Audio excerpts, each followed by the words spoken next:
Dayuhang inireklamo ng pag-aamok umano sa Makati City na biso ng otoridad na gumagamit ng iligal na droga kasama ang 2 Pinoy. Tumanggi magbigay ng paliwanag ang dayuhan habang isang Pinoy aminadong gumagamit ng marijuana.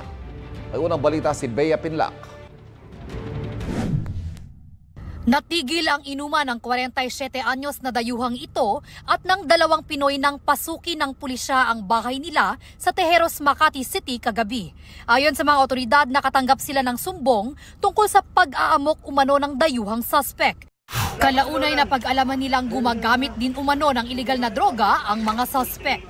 Talagang gumamit sila, nagsindi sila ng illegal na droga doon sa bandang pintuan ng gate nila habang nagiinom sila. Nagpa-party-party sila. Nakatakas po yung isa, kaya 2 lang po sila nahuli. Isang sachet ng hinihinalang shabu, 2 pakete ng umano'y high-grade marijuana at mga drug paraphernalia ang nakumpiska ng mga operatiba. Inaalam pa ang halaga ng mga ito. Hindi pa matiyak kung anong relasyon ng mga suspect sa isa't isa. Ang unang claim po nila, ang karelasyon niya po is yung foreigner.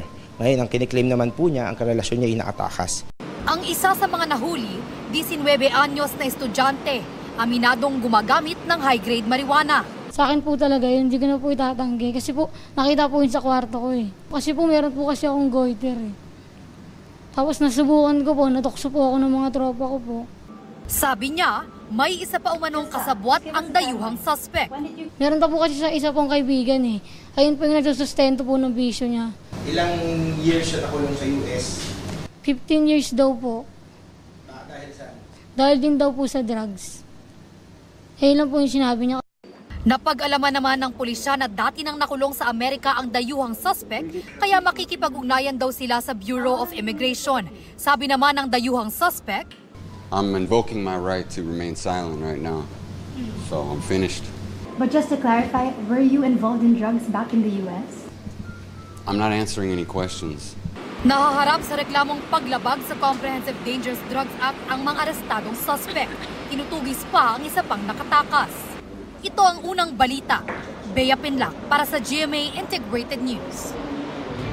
Kapuso, huwag magpapahuli sa latest news and updates. Mag-iuna ka sa balita at mag-subscribe sa YouTube channel ng GMA Integrated News.